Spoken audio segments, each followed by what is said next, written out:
문자로 들어온 종목들 하나씩 살펴보도록 할게요. 첫 번째 종목은 APTC이고요. 매수가는 21,000원, 보유 비중은 20% 되고 계십니다. 반도체 식각 공정에 필요한 장비를 만드는 업체인데요. 2만 원 선을 깨고 주가가 부진한 흐름을 보이다가 최근 들어 다시 반등을 하고 있는 모습입니다. 이제 매수가 회복을 코앞에 두고 있는데요. 매수가가 회복이 된다면 거기에 만족을 해야 하는지 아니면 조금 더 들고 봐도 괜찮을지 먼저 우리 김지욱 대표님께 여쭤볼까요? 당연히 이거는 네. 지금 막 팔고 싶을 거예요. 이게 고생하다가 또 올라왔고 최근에 뭐 시장도 불안하고 하다 보니까 그런 마음이 들 텐데 요 종목은 그래도 좀 갖고 가시는 쪽이 좀 좋을 것 가지고 같아요. 가보자. 이게 네. 뭐 작년에 엄청 잘했어요. 근데 뭐 애칭, 뭐 식각이라고 하나요? 그쪽에서 굉장히 기술력을 빠르게 끌어올렸고 이 회사가 근데 단점은 그거였거든요. SK 하이닉스 그냥 원 고객사 SK 하이닉스가 수주를 하면 근데 SK 하이닉스도 얘네 거를 계속 그 뭐 일본 회사들 대체하고 하는 거 보면 기술력이 상당히 좀 올라온 걸로 보입니다. 올라온 거 보이고 이제 고객사를 좀만 좀 다변화할 수 있는 그런 것들 이 아마 이제 그런 것들도 있을 거예요. APTC하고 뭐 SK 하이닉스하고 협약을 해서 뭐 다른 데도 이제 공급할 수 있는 거고 뭐 기술은 이제 같이 좀 공동 소유하고 있는 걸로 좀 보입니다. 그리고 워낙 또 좋기 때문에 그런 것들 SK 하이닉스 갖고만 해도 사실 뭐 여기까지 뭐 떨어질 건 아니었습니다. 네. 떨어질 건 아니었고 주가는 앞으로 뭐 계속 좀 좋아지지 않을까 이렇게 좀 보고 있습니다. 네, 갖고 가셔야 돼요. 조금만 더 버텨보자 예, 이렇게 예, 말씀을 해주셨고요. 대표님께서는 어떤 생각이신가요? 제가 반도체 척척 박사잖아요. 이채던지 박사. 척척 박사에 이어서 네. 반도체 척척 박사. 네. 척척 박사가 얘기 드릴게요. 네. 우리나라 장비 업체들은요. 증착 쪽에서는 좀 알아주는 기업, 알아준다? 글로벌 기업이 없어요. 그러니까 증착을 제외하고는 조금 뭐 네덜란드의 ASML, 어플라이드 머티리얼즈, 램 리서치, 도쿄 일렉트론 이렇게 이제 딱 얘기만 해도 와 하는 기업이 없단 말이에요. 대한민국 장비는. 네. 증착 쪽에서만 조금 이제 일부 좀 알려져 있는 기업들이 있는데 글로벌 시장 장비 업체들 대비해서는 아주 미비한 수준에 불과하는데요. 이 식각 같은 경우에는 이 APTC가 국내에서 처음으로 이제 건식 식각이라는 것을 성공시킨 거예요. 물을 넣어가지고 이제 그 반도체를 자르다가 물을 안 넣고 가스를 통해 가지고 자르면 미세 공정이 가능해지거든요.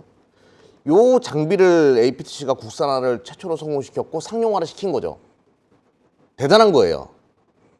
큰 업적을 남긴 거죠. 물론 여기에 이제 SK 하이닉스와 함께 이제 만들어내다 보니까 지금 보면 SK 하이닉스양 매출만 찍히는 구조인데 아무튼 그거 하나만으로도 대단한 업적을 만들어낸 거고 뭐 앞으로 뭐 이 건식이 반도체뿐만 아니라 디스플레이 등등 다양한 산업에서 또 2차 전지도 많이 넘어갈 겁니다. 그 규모의 경제를 계속 만들 수 있는 산업이기 때문에 이런 종목은 팔 필요가 없죠. 솔직하게. 네. 작년에 실적을 이제 보시게 되면 제가 좀 화면을 좀 크게 해서 좀 설명드려 보도록 할게요. 2021년도 실적이 540억으로 영업이익이 2배 정도는 아니더라도 2배는 아니더라도 꽤 많이 증가했죠. 뭐 2020년도 대비해가지고 큰 폭으로 증가하는 흐름을 보여줬기 때문에 뭔가 가시적으로 이제 건식식각 쪽에서 찍히기 시작했구나라는 걸 알 수 있고요. 차트를 본다라고 하더라도 우리 24시차 차트에서는 요 매물선이 있어요. 요게 이제 하늘 색깔로 돌아가서 검은 선인 요 매물선이거든요. 매물선 앞에서 매물을 소화하고 뚫어버렸어요. 저 현재 구간에서 새로운 추세로 전환될 수 있고 지금 우크라이나 난리통인데 주가 가잖아요. 굉장히 매력적인 종목이에요. 이 종목은. 그냥 좀 제가 부탁드리는데 여러분들 네. 매수가 오면 잘 팔지 마시고 좀 장기 투자하셨으면 좋겠어요. 이런 종목은.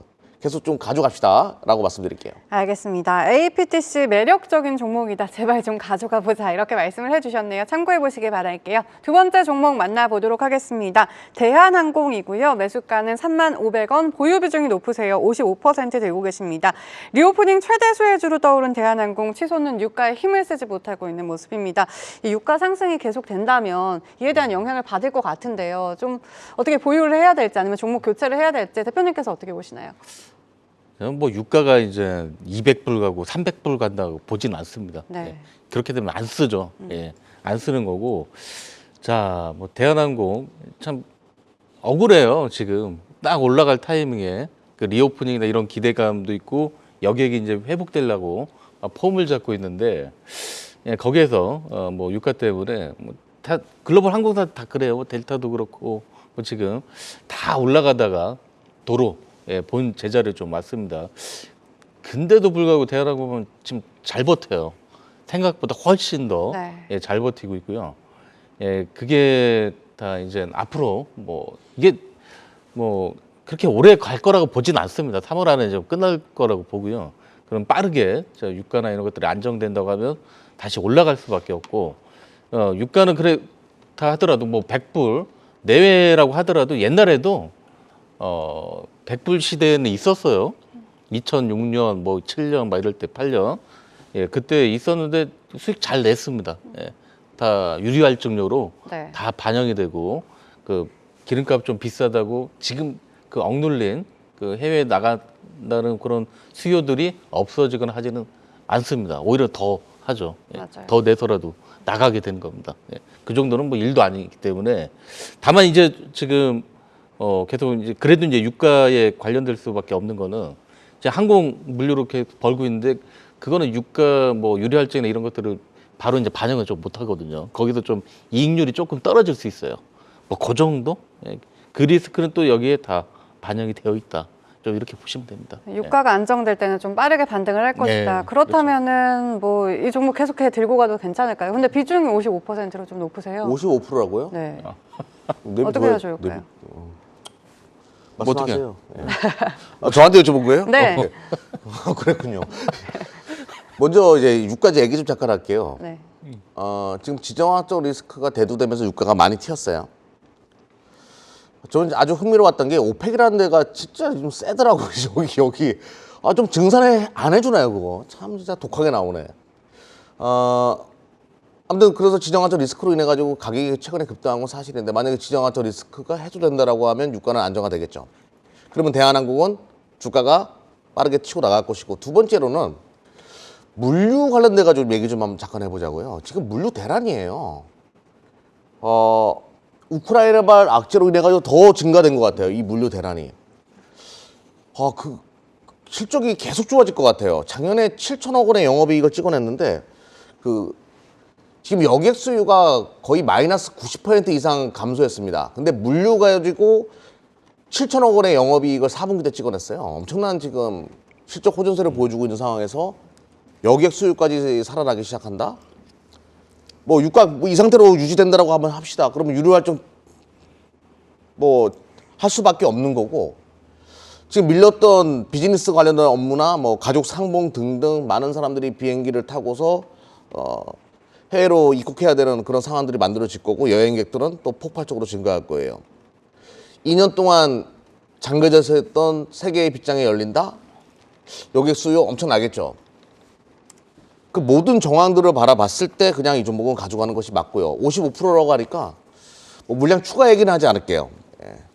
그냥 홀딩하는 전략이 맞을 것 같고요. 차트 보면서 한번 설명드려 보도록 하죠. 지금 전쟁이 터진다 뭐 한다라고 하면 당연히 여행 산업이 가장 힘들죠. 항공 산업이 가장 힘들고, 기름값 올라갔으면 항공 산업이 가장 힘든데 아주 견조하죠. 굉장히 견조합니다. 그거는 여행객의 회복, 리오프닝 시대가 오게 되면 항공 산업이 최대 수혜주로 떠오를 수밖에 없다라는 그 기대감은 여전히 있다는 얘기예요. 기대감은 있는데 유가는 튀는데 불안하지만 계속 사야 된다는 생각을 하는 사람들도 많다는 얘기고, 그럼 모든 것이 안정화된다라고 하면 이쪽은 한 번에 치고 나가겠죠. 계속 가져가는 전략이 맞겠고, 단기적으로도 좋아요. 단기적으로도 그런 전략으로 그냥 가져가셨으면 좋겠습니다. 그리고 뭐 매수가 온다라고 하더라도 계속 홀딩하는 전략, 뭐 계속 가져가는 전략이 좋습니다. 알겠습니다. 매수가가 오더라도 계속해 보유를 해보자, 이렇게 말씀을 해주셨네요. 저희 다음 종목 살펴볼게요. 대동이고요. 매수가는 11,200원, 보유 비중은 10% 되고 계십니다. 전쟁 이슈에 매수를 하셔서 현재 수익권에 계신데요. 전쟁 이슈 외에도 최근에는 농기계 디지털화에 나서면서 앞으로의 성장이 기대가 되는 종목입니다. 대표님들께서도 그렇게 보시는지 먼저 여쭤볼까요? 뭐 트랙터로 전쟁을 하고 뭐 그런 건 아닌데 예, 그건 있었다고 하더라고요. 우크라이나에서 러시아 탱크가 이제 기름 떨어져 갖고 뭐 쉬고 있는데 우크라이나가 또 밀 세계 뭐 3위라고 하잖아요. 네. 예. 농부가 지나가면서 트랙터로 내가 좀 끌어줄까 뭐 이렇게 좀 조롱하고 갔다는 뭐 그런 얘기도 있다고 합니다.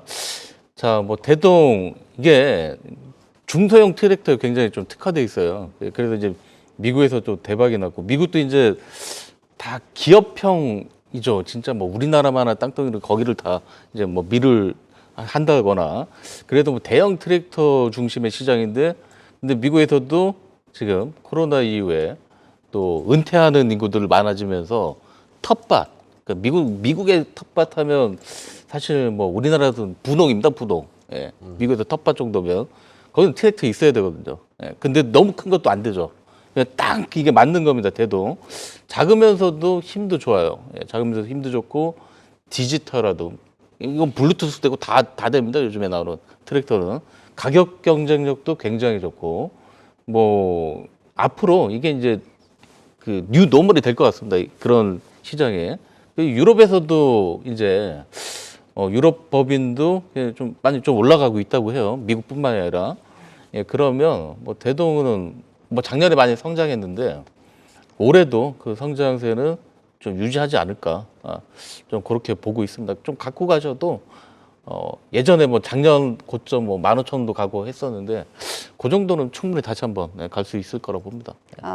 전 고점 15,000원까지도 조금 보유를 해보자 이렇게 말씀해 주셨고요. 대표님께서도 보유 의견이신가요? 저는 이 네. 농기계 관련돼 가지고는 농업 관련돼 가지고는 우리 김지우 대표님의 의견을 따라야죠. 지금 조롱하시는 거 아니, 아닌가요? 국내 최초 농업 전문가예요. 농기계 전문 주식 전문가. 경운기를 직접 모르면서 이제 삶을 통해서 배웠던 분이래 가지고 제가 할 줄 알죠. 아 정말요? 예, 경운기 잘 보세요. 예. 옛날 이 시절부터 했습니다. 이 시절. 이거 돌리는 것부터 하셔가지고. 네. 예.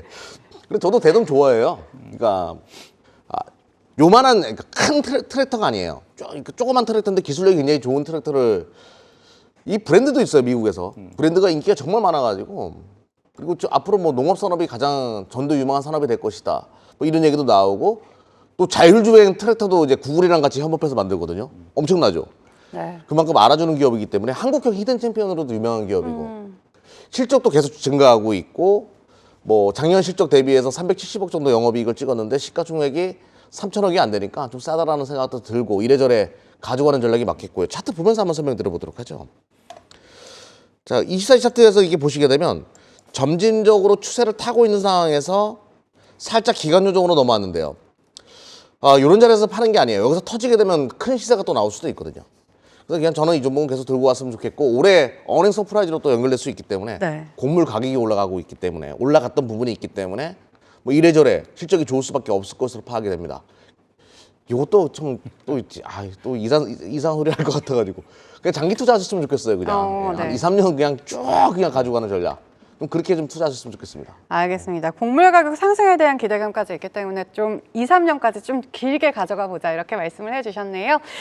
저희 국고점 3부와 함께하고 계십니다. 지금도 문자창 활짝 열어놨으니까요. 혼자서 고민하지 마시고 많은 참여 부탁드리도록 하겠습니다. 계속해서 이어가 보도록 할게요. 이번에 살펴볼 종목은 대성에너지입니다. 매수가는 14,500원, 보유 비중은 15% 들고 계십니다. 러시아 우크라이나 전쟁 우려 속에 석유를 비롯한 에너지 관련주들 강세를 보이면서 이 종목 역시 지난주 상한가를 기록하는 등 정말 강한 흐름을 보여줬는데요. 이번 주는 좀 변동성을 보이는 모습이었어요. 정확한 매수 시점을 알지는 못하지만 매도 타이밍을 조금 놓치신 것 같은데 계속해 들고 가봐도 괜찮은지 아니면 지금이라도 좀 실현해야 될까요? 어떻게 보시나요? 팔아야죠 이건. 팔아야 한다. 팔아야 됩니다. 뭐 가스가 올라갔다고 우리나라에서 가스 이거 뭐 대성에너지가 그 오른 만큼 가격을 반영할 수 있다는 착각은 사람들이 오해를 하는 거죠. 네. 이건 올라갈 이유가 전혀 사실은 없어요. 전혀 없고 또 그러니까 지금 이게 한 10년 만에 어떻게 보면 이런 가격이 온 거예요. 가격대 왔고 네. 여기서 놓치면 10년을 기다려야 될 수 있습니다. 지금 진짜로. 팔지 못하면. 그러니까 여기서 한번 물리게 되면 여러분들은 뭐 맨날 뭐 대성에너지 배당받기는 좋아요. 네. 배당받기 좋고 그런 것들은 있겠지만 요걸 가지고 또 다시 뭐 그러면 러시아 푸틴을 응원해야 돼요. 그런 이게 좀 이율배반적이잖아요. 이게 굳이 이걸 할 필요가 있나 이렇게 좀 생각을 합니다. 10년 만에 온 기회다. 이 기회를 잘 활용해서 빠져나와야 한다. 이렇게 말씀을 해주셨고요. 대표님께서는요? 어제 뭐 유가가 쳐가지고 네. 한번 또 그 주말에 이제 아무 얘기 안 나올 경우에는 분위기가 좋겠죠, 월요일 날. 그때 나오셔야죠. 예. 이거 테마잖아요. 본인이 알고 계실 거예요. 이거 테마입니다. 예. 테마는 테마주답게 매도하고 나오는 것이 맞겠지요. 알겠습니다. 잘 빠져나와보자 이렇게 전략을 세워주셨습니다. 참고해 보시고요. 저희 두 번째 종목도 살펴볼게요. 다원시스입니다. 매수가는 28,000원, 보유 비중은 20% 되고 계십니다. 이번 주 뭐 1% 오르면서 3만 원대에서 마무리를 했는데요. 계속해 지지부진한 흐름을 보이고 있는 것 같아요. 앞으로의 전망 어떻게 보시는지 먼저 김지욱 대표님께 여쭤볼게요. 네, 다원시스 여기 참 쓸데없이 시가총액이 너무 세요. 네, 뭐 적잖아요. 근데 네. 희한하게 또 삼성전자가 작년에 10월 달인가 그때 이제 지분 투자를 좀 많이 한 것 같더라고요. 그러면서 이제 주가가 그 기대감을 해서 많이 올랐고 일단 막상 또 돼 보니까 주가는 이제 좀 조정을 받았습니다.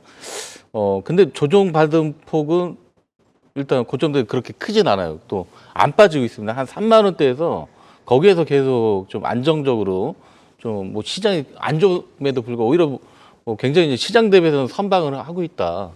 이런 거 놓고 봤을 때 뭐 있겠죠. 삼성전자 뭐 있으니까 했겠죠. 지금 방금 좀 찾아보니까 다운시스가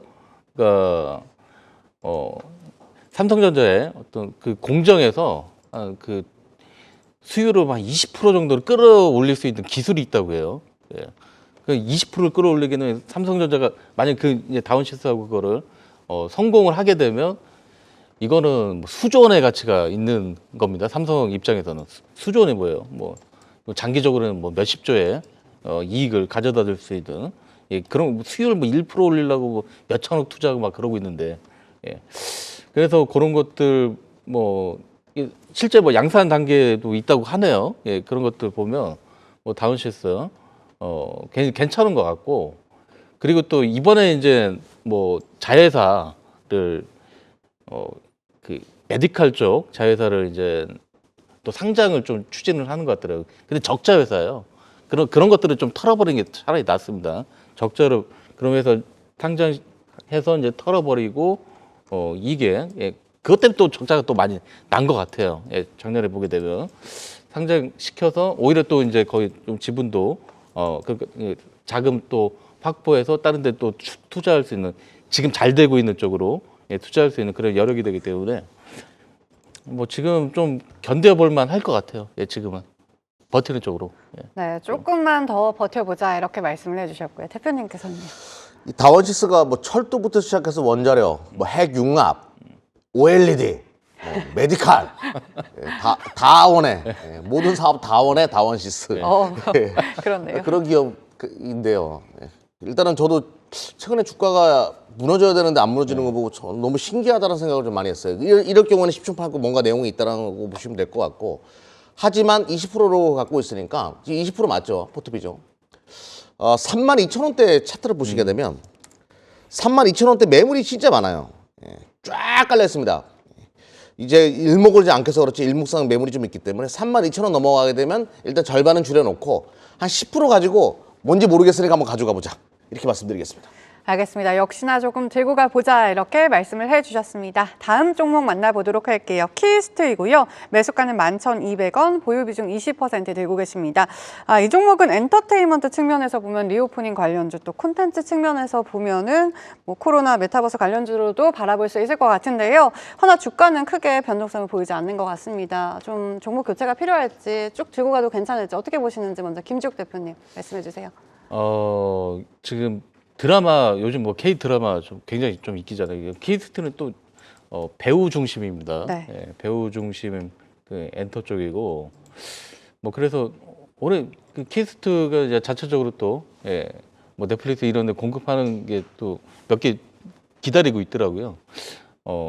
그런 것들 감안하면 자, 뭐 사마 네트워크나 뭐 스튜디오 드래곤 최근에 그런 것들은 좀 많이 올라오고 있습니다. 네. 그 예전에는 그냥 공중파 같은 데만 드라마를 이제 공급할 때는 이익을 사실 그렇게 많이 못 얻었어요. 근데 지금은 뭐 대박을 낼 수는 없지만 뭐 드라마 하나 제작할 때 뭐 제작비가 300억, 400억 들어간다. 그러면 한 10%에서 15% 정도를 이익을 볼 수가 있습니다. 그러니까 앞으로 이제 키스트가 적자 날 일은 사실상 없다. 그러면 지금 기술적인 이제 바닥은 찍었고 예, 조금 더 이제 반등 정도는 한번 여기서 추가적으로 뭐 한 10% 20% 정도는 또 올라갈 수 있는 게 좀 되지 않나 싶습니다. 예. 그럼 조금 더 보유를 해봐도 괜찮을까요? 예, 많이는 아니고 네. 예, 더 좋은 것들이 있기 때문에 한 10% 내외 좀 추가적인 네, 추가적인 반등이 조금은 나올 것이다 이렇게 말씀해 주셨고요. 대표님은 어떻게 보시나요? 왜 컨텐츠 관련 종목 중에서 키스트를 선택했을까 이런 생각을 해봤는데 혹시 보건교사 아는 형 보셨어요? 저 드라마만 보고 보진 않았어요. 아 그래 구경이는요? 그것도 안 봤어요. 아 그거 다 안 보셨네. 당황하신 것 같은데요. 아유 그러니까 키스트 주가가 안 가는 이유예요. 아. 보셨어야 되는데. 제가 볼 때쯤 가겠네요. 네, 저는 이렇게 말씀드릴게요. 뭐 OTT 관련된 아니면 뭐 그 K 컨텐츠 관련된 기업들은 다 좋게 생각해요, 저도. 그런데 이제 동사의 모회사가 지금 SM이잖아요, 사실은. 우리가 리오프닝 관련돼 가지고도 뭔가 수혜를 받을 수 있는 거 선택을 함께 할 필요가 있을 것 같아요.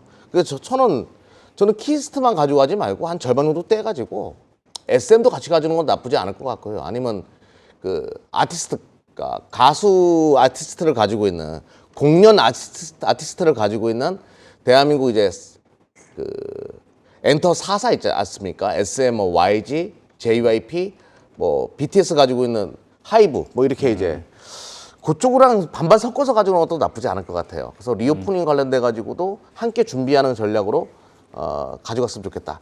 절반 정도는 좀 다른 쪽으로 이동하자 이렇게 말씀드리겠습니다. 네, 알겠습니다. 이렇게 해서 전략을 세워주셨습니다. 다음 종목도 만나보도록 할게요. 한화 에어로스페이스이고요. 매수가는 52,200원, 보유 비중은 10% 들고 계십니다. 한화 편입 이래 최대 영업이익을 기록하면서 어닝 서프라이즈를 기록을 했고요. 최근에는 방산 호조의 수주 기대감까지 더해지면서 주가가 계속 치솟고 있는 상황입니다. 그런데 이 종목 계속해서 들고 가도 괜찮을지 아니면 차익 실현을 지금이라도 해야 될지 좀 고민이실 것 같아요. 어떻게 보시나요? 이제 하나 에어로스페이스가 예, 지금 새로운 길을 좀 보여주는 것 같습니다. 그리고 새로운 기회가 좀 온 것 같아요. 이제 그 하나가 지금 보면 그 우크라이나 그 사태에서 좀 보셨으면 러시아가 압도적인 어떤 뭐 공중이나 뭐 이쪽에서 퍼붓게 되면 사실 뭐 쓸 방법이 없어요. 이제 그냥 막고 있을 수밖에. 근데 하나 에어로스페이스 뭐 천무나 이런 것도 보면 방어 시스템 뭐 이런 쪽입니다. 예, 이런 쪽이고 그 나토가 옛날에 국방 그러니까 이제 전체 뭐 GDP나 여기서 이제 뭐 차지하는 예산에서 차지하는 그 나토 그 비중이 뭐 1점 몇 프로밖에 좀 안 됐었는데 1% 미만이었을 때도 있고 그걸 그렇게 트럼프가 좀 올리라고 했는데도 사실 뭐 무임승차를 했던 거죠. 근데 지금 너도나도 다 국방비 더 올려가 2%가 아니라 뭐 3%까지 일시적으로 또 올린다고 하고 그러면 이제 이게 그 이것도 뉴 노멀이 되는 겁니다. 이게 계속 서로 뭐 무장을 하게 되고 그렇다고 뭐 핵을 할 수도 없는 거고 방어 위주의 시스템 뭐 공격도 뭐 하나 에어로스페이스 잘 할 수 있는데 그런 것들 봤을 때 뭐 계속 갈 수 있을 것 같아요. 그리고 UAM이라든가 뭐 이런 쪽도 미래 사업도 좀 잘 하고 있어요. 하고 있기 때문에 조금 더 볼 수 있지 않을까. 여기서 또 이것도 한 6자는 한번 좀 볼 수 있을 것 같아요. 6만 예, 원대까지는 가지고 가보자 이렇게 말씀해 주셨고요. 대표님께서는 어떻게 보시나요? 하나 에어로스페이스가 싸냐 비싸냐를 먼저 이야기할게요. 네. 작년에 3,800억 정도 영업이익을 찍어냈고 시가총액이 3조가 안 돼요. 굉장히 저평가되어 있어요. 그리고 대한민국 이제 우리 이번에 3월 9일 날 이제 대선 끝납니다. 끝나고 나서 징병제에 대해서 많은 얘기들이 나올 거예요. 징병제에서 점진적으로 이제 직업 군인화로 전환되는 대한민국의 추세상 이런 군사력 관련돼 가지고 방산 기업들에 대한 기대감은 분명히 커질 수밖에 없어요. 저는 하나 에어로스페이스는 6만 원도 아니고요. 신고가도 만들어낼 수 있는 기업이니까 아, 자꾸 똑같은 얘기해서 죄송한데요. 이거 장기적으로 좀 보셨으면 좋겠습니다. 네. 네. 좋은 기업이에요. 네, 역시나 굉장히 저평가되어 있는 종목이다. 장기적으로 들고 가보자 말씀을 해주셨습니다. 다음 종목 만나보도록 할게요. CS 윈드이고요. 매수가는 78,200원에 보유 비중 25% 되고 계십니다. 치솟는 국제 유가의 풍력 에너지가 대안으로 떠오르면서 이 종목 역시 급등세를 보여줬습니다. 기관이 계속해서 사주고 있는 모습을 보여주는데요. 근데 매수가까지는 아직 좀 먼 것 같아요. 어떻게 보시는지 먼저 김지욱 대표님께 여쭤볼게요. 예, 풍력도 이제 장기적인 트렌드죠. 예, 장기적인 트렌드고 뭐 알리백 뭐 이런 거 뭐 텍소노 이런 것들 때문에 결국은 예, 뭐 풍력 시장은 계속해서 성장할 수밖에 없는 건 맞습니다. 중장기적으로. 그러니까 이게 이제 2020년 그때 이제 뭐 바이든 예, 기대감으로 해서 한 방에 좀 많이 올라왔었고, 근데 이제 거품이 좀 어느 정도 좀 제거가 되고 최근에 다시 또 이게 또 유가 그러니까 또 100불을 또 넘고 뭐 그러면서 다시 또 이제 기대감이 또 붙는 겁니다. 예.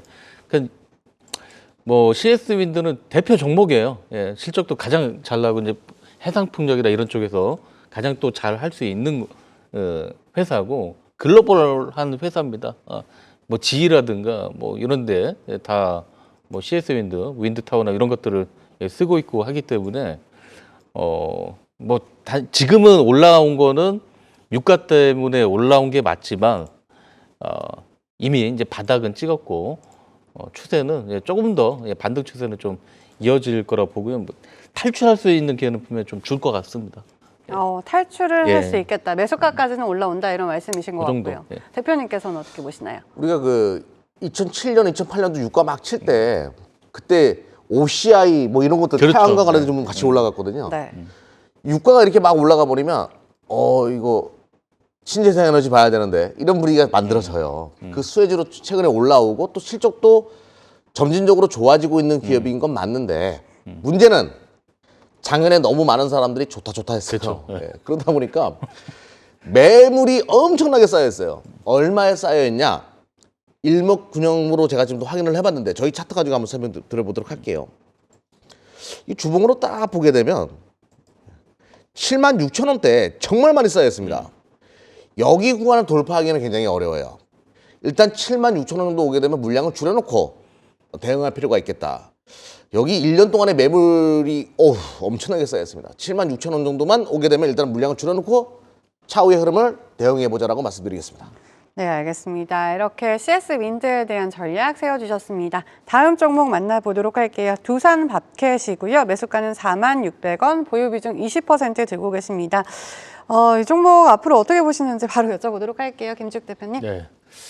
뭐 두산만 작년에 뭐 실적 엄청나게 잘 나왔죠. 예, 잘 나왔었고 작년에 흐름은 좋았었는데 지금은 저 못 가는 게 이제 내년에도 뭐 미국 그 주택 경기 그러니까 올해 좋을 것인가에 대해서는 좀 의문이 좀 듭니다. 주택 가격 계속 올라야 또 얘도 많이 짓고 하는 거기 때문에 사실 거기에 대해서는 좀 의문이 있고 좀 작년의 수준을 올해도 내기는 좀 많이 떨어지진 않겠지만 힘들어 보이기 때문에 주가가 좀 이 상황이라고 좀 보고 있고요.